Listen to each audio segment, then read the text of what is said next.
En una ocasión vino a verme un monje jainista. Y me preguntó: ¿es real el infierno? ¿Existe de verdad el infierno? En lugar de responderle, le pregunté: ¿y dónde crees tú que estás viviendo? El hombre vive en el infierno, porque el hombre está al revés.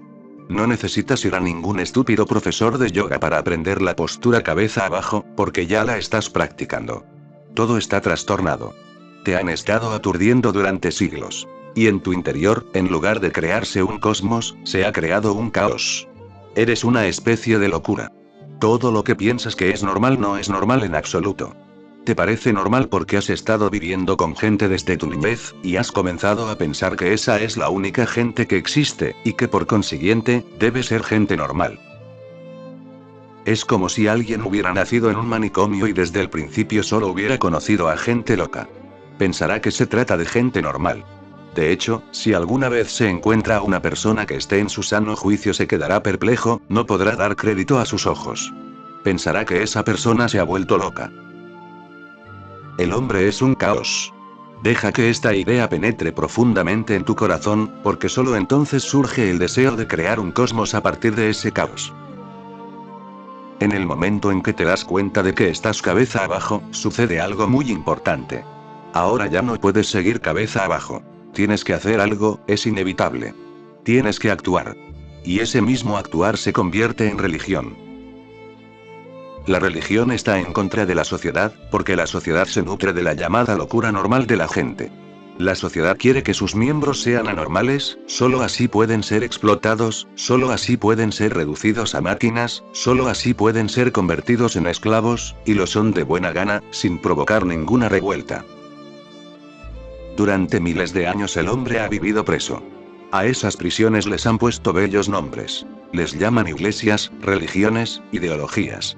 Hay quien vive en la prisión católica y hay quien vive en la comunista. Y todos alardean de que su prisión es mucho mejor. Cualquiera que viva de acuerdo a una ideología es un prisionero porque toda ideología hace que tu conciencia sea más estrecha, toda ideología se convierte en cadenas para tu ser. El que pertenece a un grupo, porque tiene miedo, porque ha recibido un condicionamiento, porque ha entrado en una especie de hipnosis, no es un hombre de verdad, no ha nacido todavía. La oportunidad le ha sido dada, pero la está desperdiciando.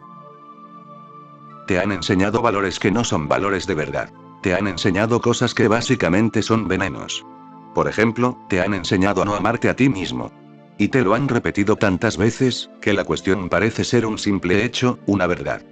Pero un hombre que es incapaz de amarse a sí mismo será incapaz de amar a ningún otro. El hombre que no puede amarse a sí mismo no puede amar en absoluto.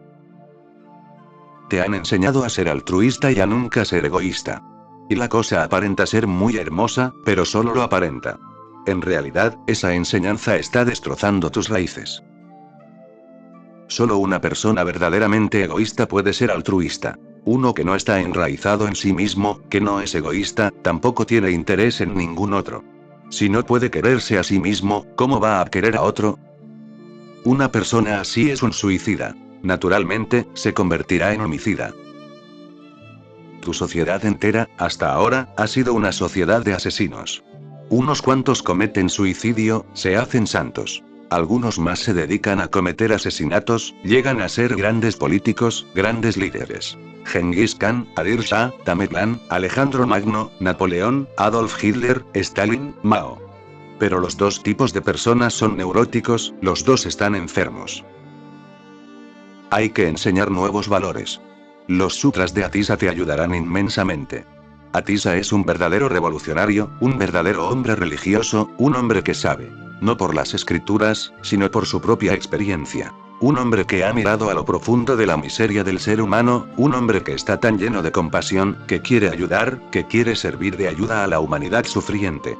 Y a la humanidad sufriente no se le ayuda creando más hospitales o proporcionar educación a más gente. A la humanidad sufriente se le puede ayudar solamente dándole una nueva alma. Personas como la Madre Teresa de Calcuta están sirviendo al statu quo. Por eso el statu quo les respeta.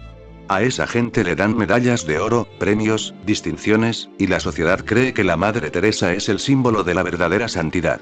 No es así. Ella está al servicio de esa sociedad podrida. Por supuesto, la sociedad podrida la respeta. La Madre Teresa no es revolucionaria, no es una persona religiosa. Y esto es algo que hay que entender. La sociedad respeta solo a aquellos santos que en realidad no son sabios, sino agentes. Agentes que ayudan a que la sociedad siga siendo como es, agentes del orden establecido. Atisa no está a favor del orden establecido. Atisa quiere crear un hombre nuevo, una nueva humanidad, el sueño de siempre de todos los budas.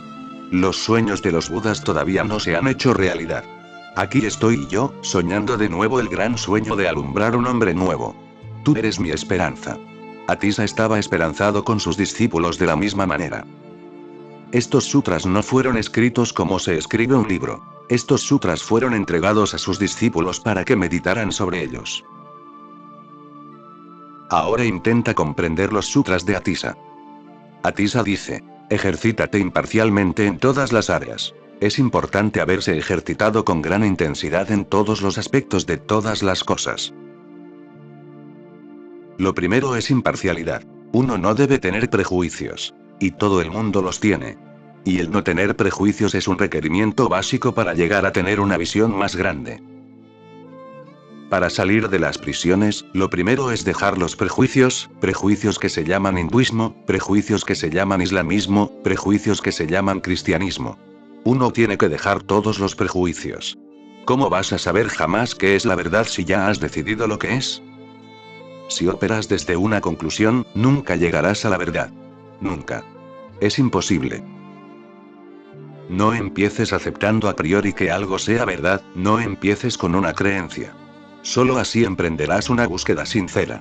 Pero todo el mundo empieza con una creencia, unos creen en la Biblia, otros en el Corán. Unos creen en el Gita, otros en el Dhammapada.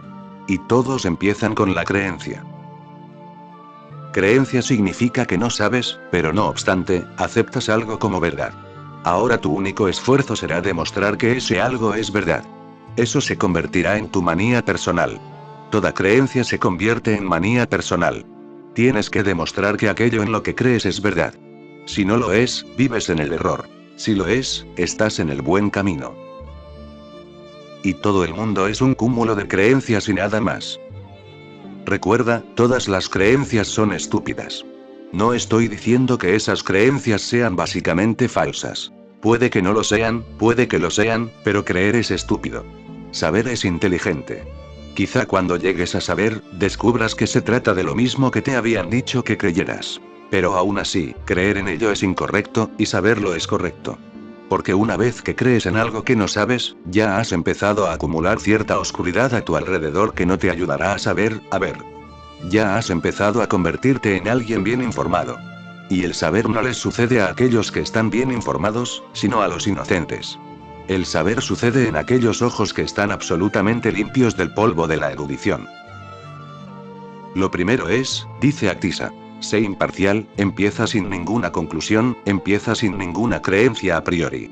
Empieza existencialmente, no intelectualmente. Estas dos dimensiones son totalmente diferentes, no solo diferentes, sino diametralmente opuestas. Alguien puede empezar su camino en el amor estudiando sobre ello, yendo a la biblioteca, consultando la enciclopedia británica para aprender qué es el amor. Esta es una búsqueda intelectual. Esa persona quizá reúna mucha información, quizá escriba un tratado, y quizá alguna universidad insensata le dé el título de doctor en filosofía. Pero ese doctor no sabrá nada del amor. Todo lo que escriba será intelectual, no vendrá de la experiencia. Y si no viene de la experiencia, no es verdadero. La verdad es una experiencia, no una creencia. A la verdad nunca se la encuentra estudiándola. A la verdad hay que confrontarla, a la verdad hay que encararla. La persona que estudia el amor es lo mismo que la persona que estudia el Himalaya mirando los mapas de las montañas. El mapa no es la montaña. Si te obsesionas demasiado con el mapa, puede que la montaña esté justo enfrente de ti y que no seas capaz de verla. Y así es en realidad. La montaña está enfrente de ti. Pero tus ojos están llenos de mapas, mapas de la misma montaña, mapas acerca de la misma montaña, trazados por diferentes exploradores. Unos han escalado la montaña por la cara norte, otros por la cara este. Han trazado mapas diferentes. El Corán, la Biblia, el Gita, mapas diferentes de la misma verdad. Pero tú estás demasiado lleno de mapas, demasiado cargado con su peso. No puedes avanzar ni una sola pulgada. No puedes ver la montaña que se eleva justo enfrente de ti, no puedes ver sus nevadas cimas virginales, su relucir dorado al sol de la mañana, no tienes los ojos para verlo. El ojo con prejuicios es ciego, el corazón lleno de conclusiones está muerto. Demasiadas conclusiones a priori hacen que tu inteligencia pierda su agudeza, su belleza, su intensidad. Tu inteligencia se embota. Y a la inteligencia embotada se le llama intelecto. La denominada inteligencia no es realmente inteligente, es tan solo intelectual. El intelecto es un cadáver. Puedes decorarlo.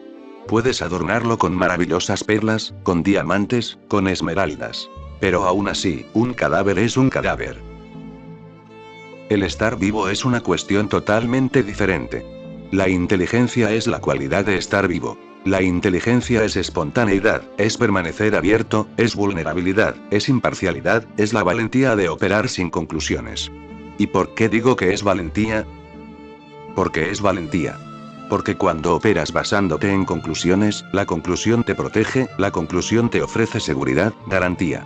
Tú la conoces bien, sabes cómo llegar a ella, eres muy eficiente con ella. El operar sin conclusiones es operar con inocencia.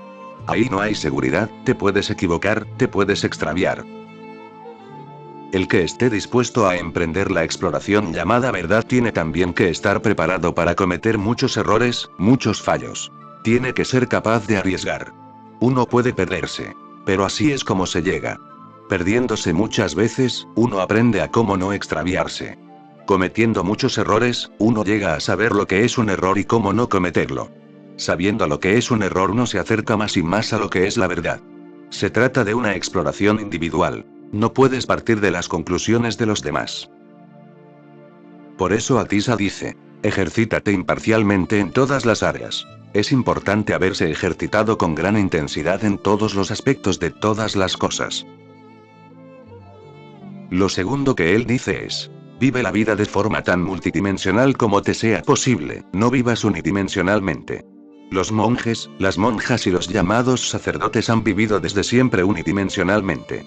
Viven una vida muy estrecha, marchan al igual que los trenes. Sobre raíles fijos. Continuamente realizan el mismo ritual, continuamente rezan la misma oración, día tras día, año tras año, vida tras vida. Continúan repitiendo. Su vida entera se mueve en círculos.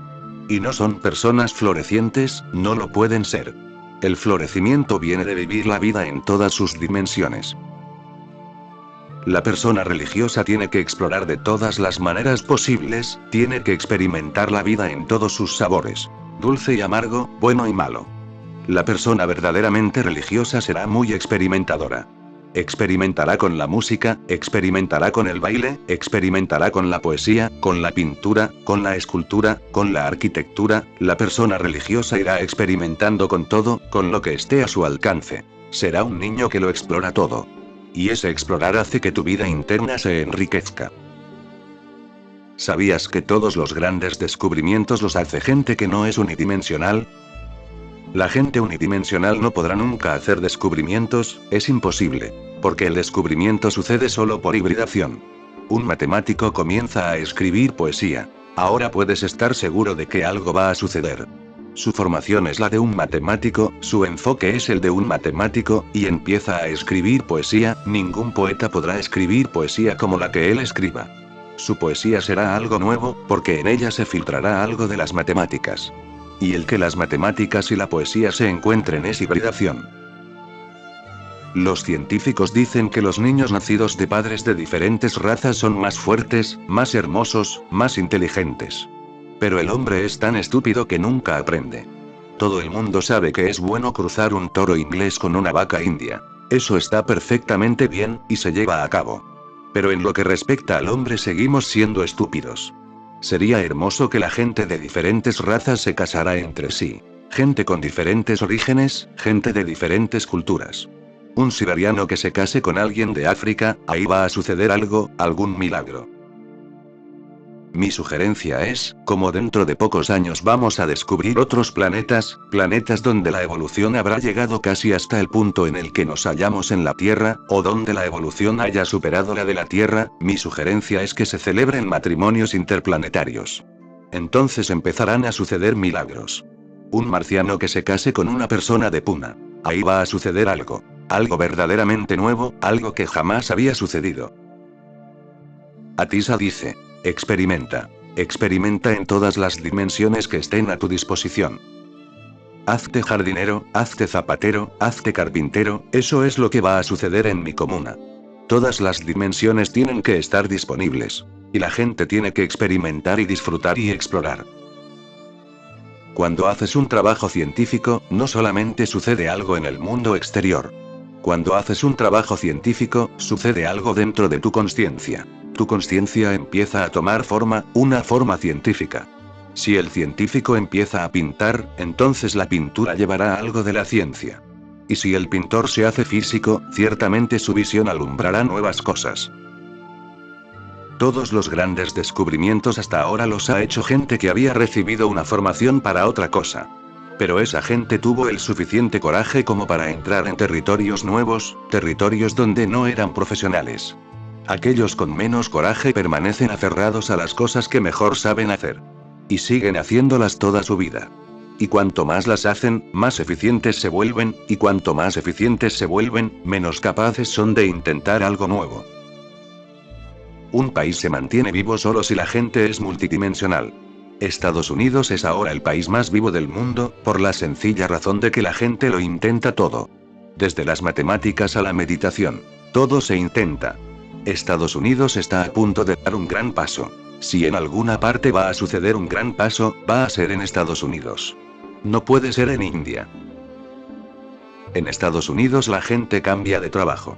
Cada 3 años, por término medio, la gente cambia de trabajo. También cada 3 años, por término medio, la gente cambia de ciudad. Y también cada 3 años, por término medio, la gente cambia de pareja. El número 3 es muy esotérico. Cuando un hombre ha vivido con muchas mujeres, ha realizado muchos tipos de trabajo, ha sido zapatero, ha sido carpintero, ha sido ingeniero, ha sido pintor, músico, naturalmente, se ha enriquecido.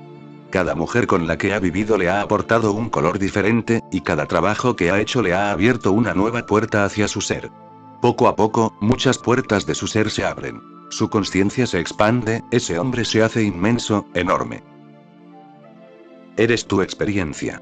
Así que experimenta más. Antes de asentarte, experimenta tanto como te sea posible.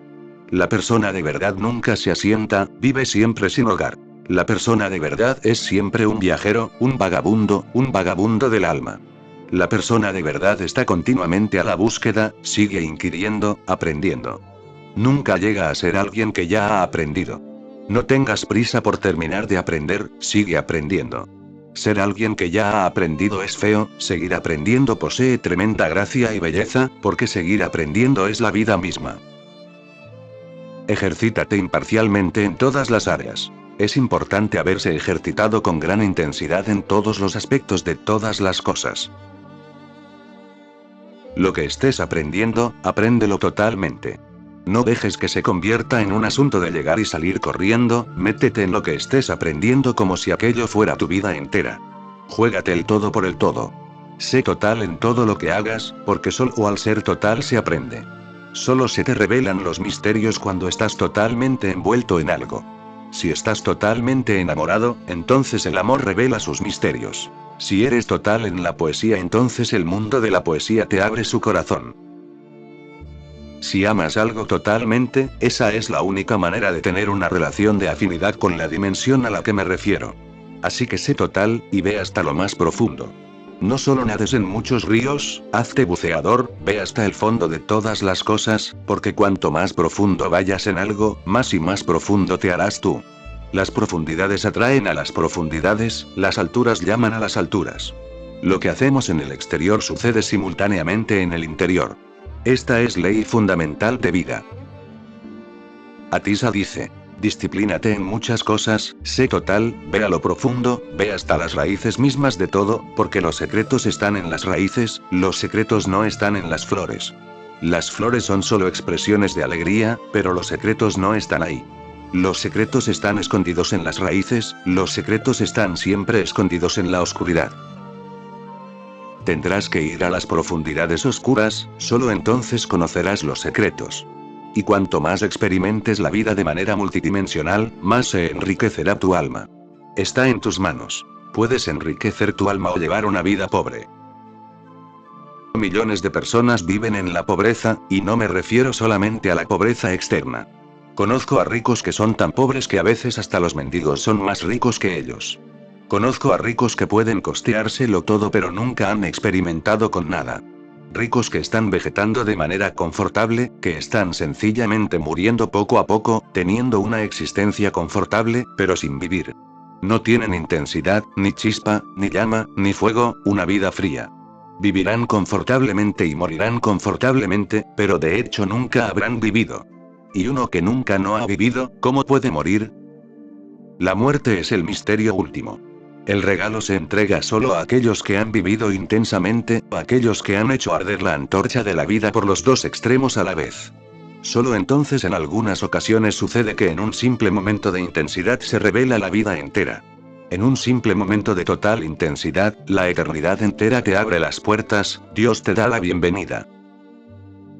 A Dios no se le encuentra rezando de rodillas.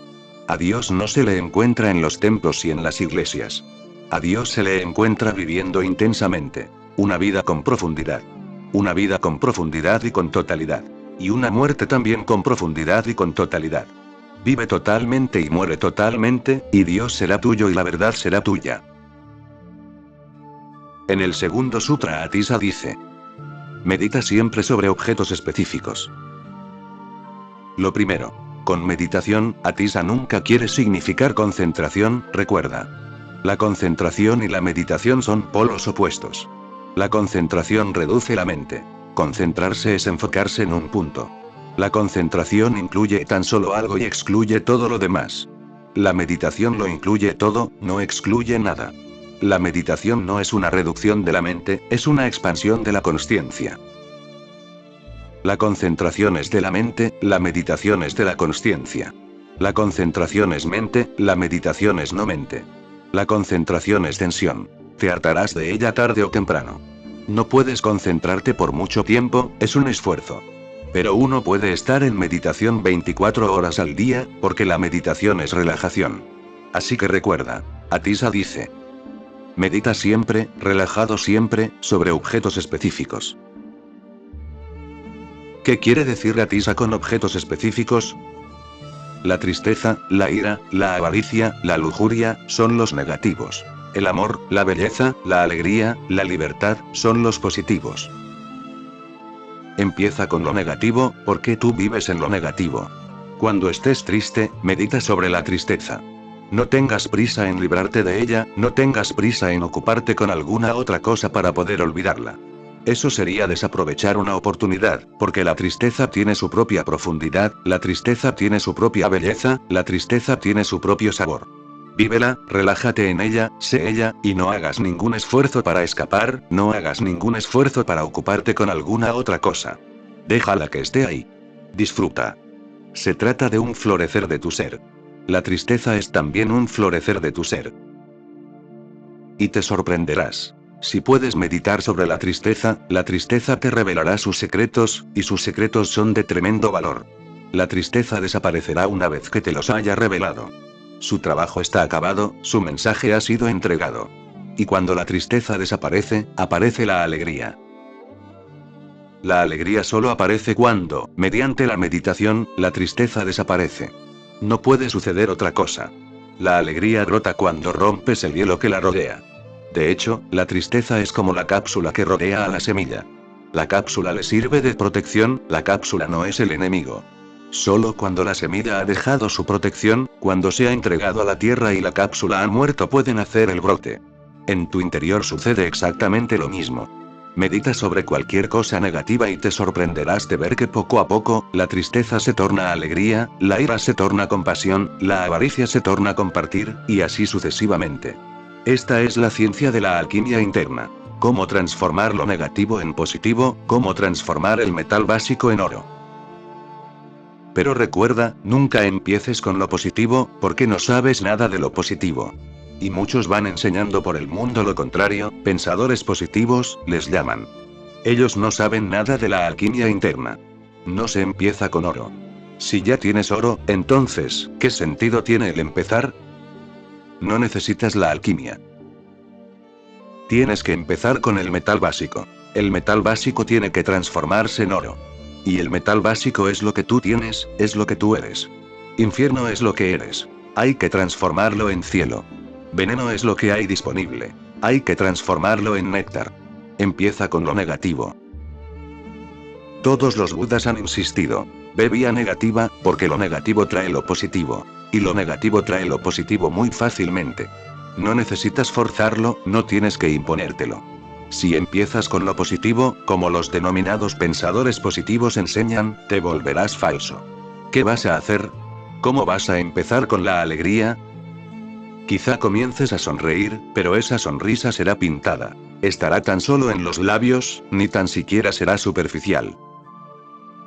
Empieza con lo negativo y no necesitarás pensar en lo positivo en absoluto. Si meditas en lo negativo, si entras profundamente en lo negativo, si vas hasta su raíz más profunda, de repente sucederá una explosión. Lo negativo desaparece y lo positivo llega. De hecho, siempre ha estado ahí, escondido detrás de lo negativo. Lo negativo era una protección.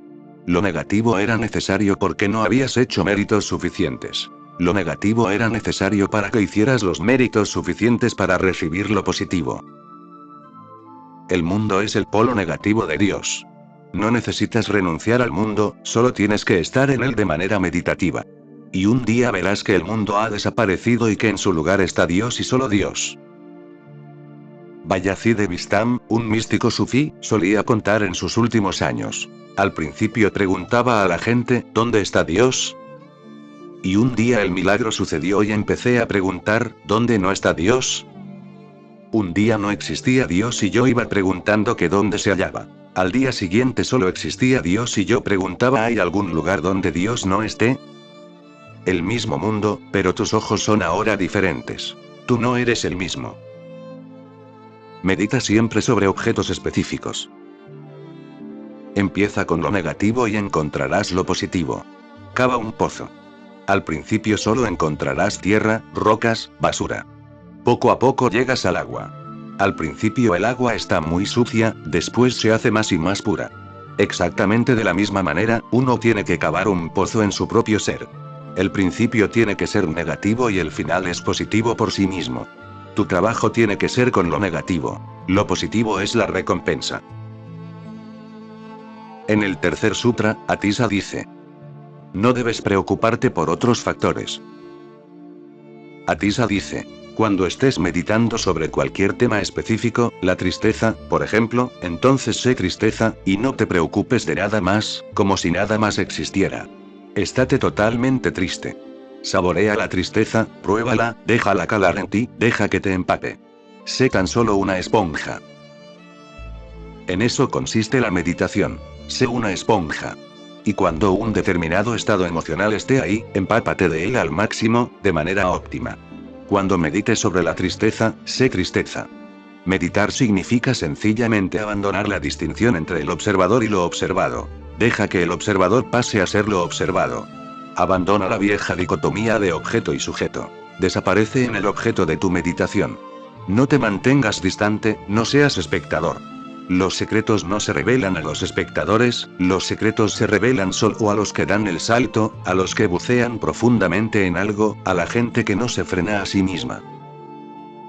Y si te encuentras completamente triste, estás justo al borde de un descubrimiento. La tristeza se evaporará. Al llegar a cierta intensidad, al llegar a cierto punto, la tristeza se evapora como lo hacen las gotas de rocío al sol de la mañana. Una vez que el calor ha alcanzado una cierta intensidad, las gotas de rocío desaparecen. Exactamente de la misma manera, la tristeza desaparecerá. Y de repente, salida de ninguna parte, llega la alegría. La invitada ha llegado. Ahora recíbela en tu casa. Ahora medita sobre ella, hazte otra vez uno con ella. Ahora sé alegría. De nuevo, no te mantengas distante. No empieces a pensar: qué bella experiencia está sucediendo, estoy teniendo una experiencia de alegría. No empieces a crear distancia entre la alegría y tú. Dánzala, cántala, manifiéstala, sé alegría. Así que aplícate a los asuntos importantes. La vida es corta, y la energía limitada, muy limitada. Y con esta limitada energía tenemos que hallar lo ilimitado. Con esta corta vida tenemos que encontrar lo eterno. Una gran tarea, un gran desafío. Así que, por favor, no te ocupes de asuntos sin importancia. ¿Qué es importante y qué no es importante? De acuerdo a la definición de Atisa, o a la definición de todos los Budas, aquello que la muerte te puede quitar carece de importancia y aquello que la muerte no te puede quitar es importante. Recuerda esta definición, deja que esta sea la piedra de toque. Puedes enjuiciar cualquier cosa al instante con esta piedra de toque. ¿Has visto la piedra de toque donde se comprueba la calidad del oro? Deja que esto sea la piedra de toque para determinar lo que es importante. Te lo va a quitar la muerte.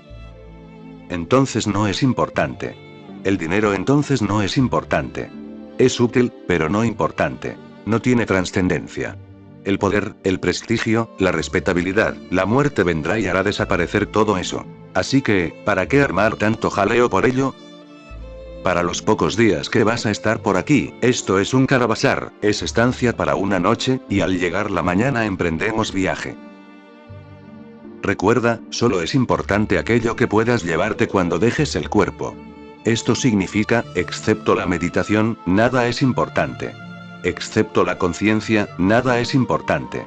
Porque la conciencia es la única cosa que la muerte no te puede quitar. Todo lo demás te será arrebatado, porque todo lo demás viene del exterior.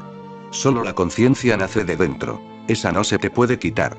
Y lo que acompaña a la conciencia, la compasión, el amor, no se te pueden quitar, son partes intrínsecas de la conciencia. La conciencia que hayas logrado alcanzar es lo único que te llevarás contigo. Esa es tu única y verdadera riqueza. Todo lo demás es lo opuesto a la riqueza. Atisa dice, no hagas las cosas al revés. Este es un sutra muy significativo. Te decía al principio que la gente está al revés, practicando la postura cabeza abajo de manera permanente. La gente vive hacia atrás. La vida avanza hacia adelante y la gente vive hacia atrás de muchísimas maneras. El primer significado es, el corazón tiene que ser el amo y la cabeza el sirviente. Pero la gente está al revés. La cabeza se ha convertido en el amo y el corazón se ha convertido en el sirviente. La lógica rige. Al corazón ni siquiera se le tiene en cuenta. La personalidad se ha vuelto más importante que la individualidad. La personalidad es una concesión formal que te hacen los demás. La individualidad es lo que Dios te ha entregado. La personalidad es tan solo una máscara, una persona. La individualidad es la cualidad de ser único. La sociedad quiere que tengáis hermosas personalidades. Personalidades gratas para la sociedad, cómodas para la sociedad. Pero la verdadera cuestión no es la persona. El individuo es la verdadera cuestión. El individuo no es necesariamente grato para la sociedad. De hecho, el individuo es muy incómodo para la sociedad. Jesús debe haberles sido muy incómodo. Si no, la gente no mata, no asesina, no crucifica. Si Jesús hubiera sido una personalidad, no hubiera habido problema alguno. Habría sido un rabino respetado. Las masas le habrían adorado, habría quedado en la memoria de los judíos como un gran santo. Pero Jesús era un individuo. Los individuos no encajan fácilmente con los demás, los individuos se armonizan solo con otros individuos, y aún así, esa armonía no es impuesta, no es forzada. Esa armonía es natural. Pero los individuos no encajan con las personalidades. La luz no puede avenirse con la oscuridad, ese es el problema. Jesús debió ser un alborotador extremo, porque hizo su labor durante solo 3 años y en ese tiempo creó tanta ofensa en la gente que tuvieron que matarlo. Y los judíos no son gente peligrosa, los judíos son gente orientada a los negocios. De hecho, durante estos 2000 años han estado llorando y lamentándose en su fuero más interno. Porque mataron a Jesús y perdieron la oportunidad de montar el mayor negocio posible. El cristianismo es la empresa más grande de la tierra. Los judíos deben haber sentido mucha envidia. Pero ahora, antes de que sucediera de nuevo, han aprovechado la oportunidad. Sigmund Freud era judío y empezó otro negocio, el psicoanálisis. Esta vez han aprovechado la oportunidad, todos los psicoanalistas importantes son judíos. Ahora el psicoanálisis es un gran negocio. Jesús debió provocar terrible ofensa en la gente. No pudieron tolerarlo ni siquiera por un día. Lo mismo sucedió con Sócrates, con Buda y con Mahavira. Todos los individuos han sufrido a causa de la sociedad hipócrita. La verdad se vuelve intolerable. Pero aunque quizá hayan sufrido en lo externo, en lo interno han vivido una vida llena de dicha. Vivieron una vida orgásmica.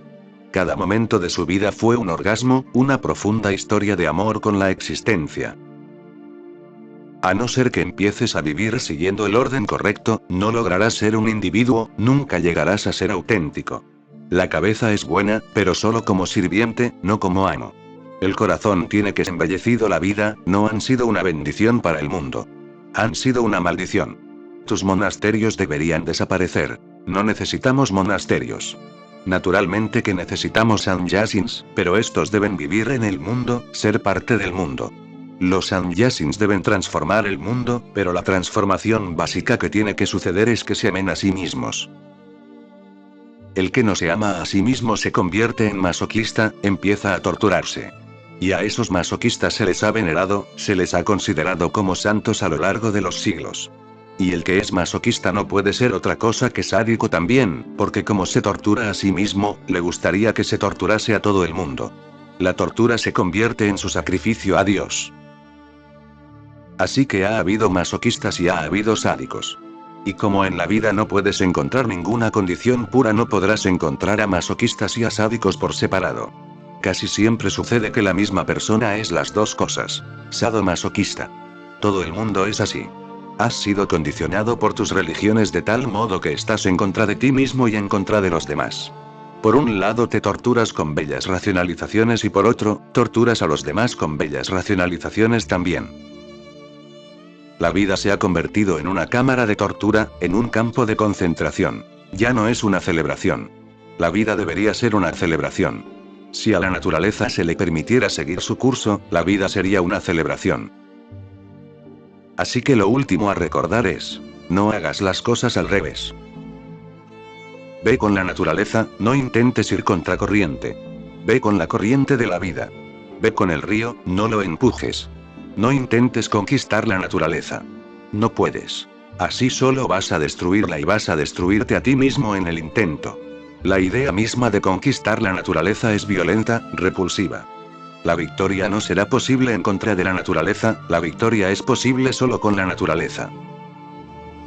Atisa dice, no vaciles. Tu mente vacilará.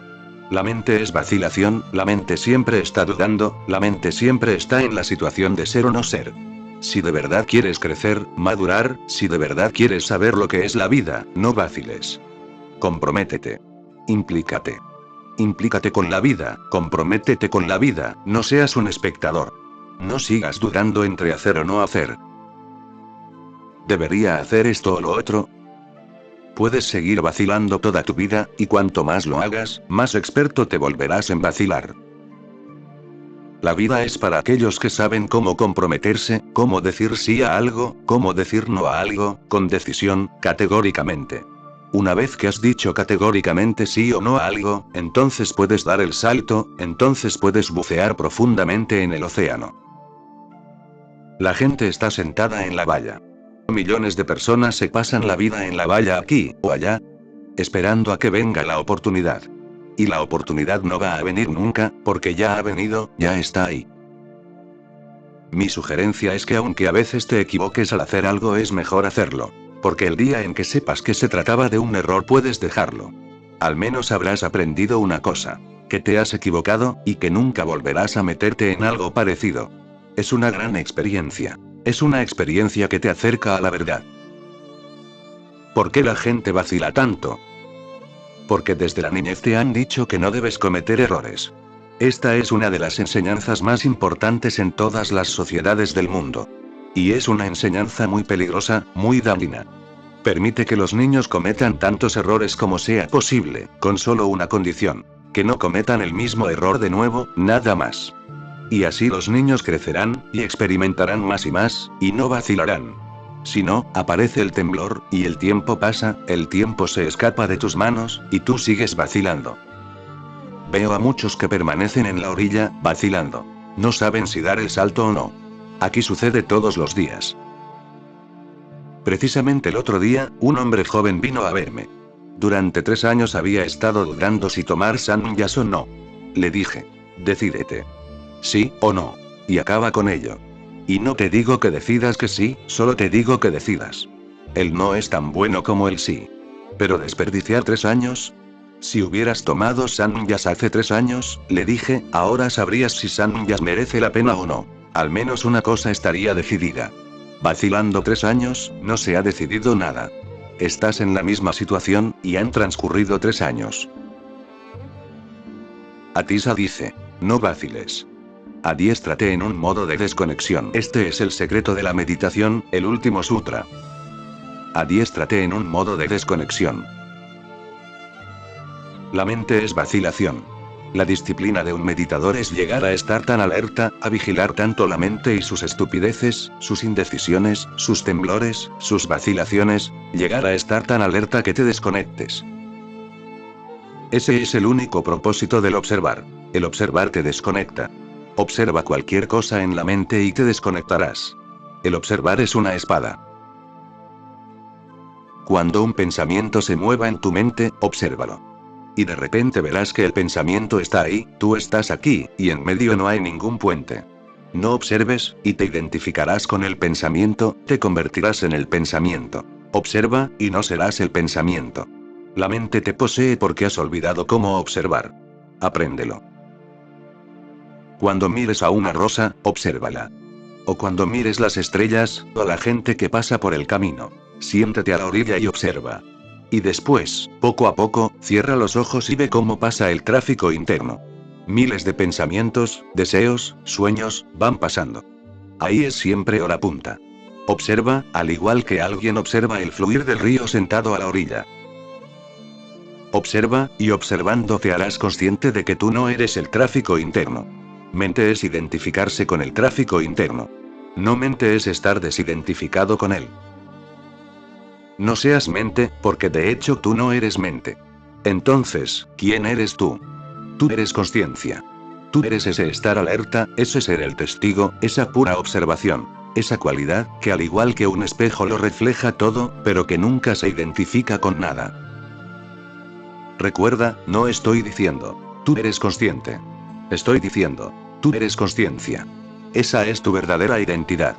El día en que puedas decir soy consciencia, porque lo has llegado a saber lo supremo, porque en el momento en que sabes que eres consciencia, también sabes que, en diferentes planos, todo es consciencia. La roca es consciente a su modo, y el árbol es consciente a su modo, y los animales y la gente. Todo el mundo es consciente a su modo. La consciencia es un diamante polifacético. El día en que puedes decir soy consciencia, porque lo has llegado a saber, has conocido la verdad universal, has alcanzado la meta. Sócrates dice, conócete a ti mismo. Esta es la enseñanza de todos los Budas. Conócete a ti mismo. ¿Cómo vas a conocerte a ti mismo? Si la mente sigue estando ahí en demasía y sigue vociferando a tu alrededor, si sigue haciendo demasiado ruido, nunca escucharás a esa voz delicada, a esa voz callada de dentro. Tienes que desidentificarte de la mente.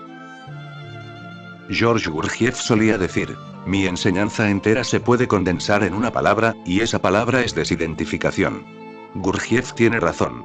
No solo sus enseñanzas pueden condensarse en una palabra, las enseñanzas de todos los maestros pueden condensarse en una palabra: desidentificación. No te identifiques con la mente.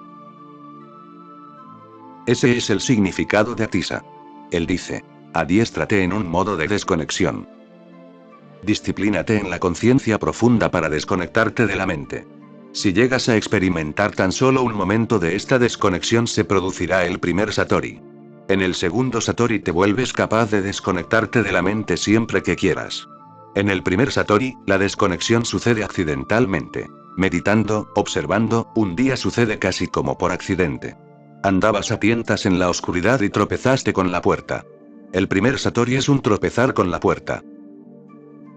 El segundo Satori es volverse perfectamente consciente de dónde está la puerta. Cuando quieras, puedes ir hasta ella.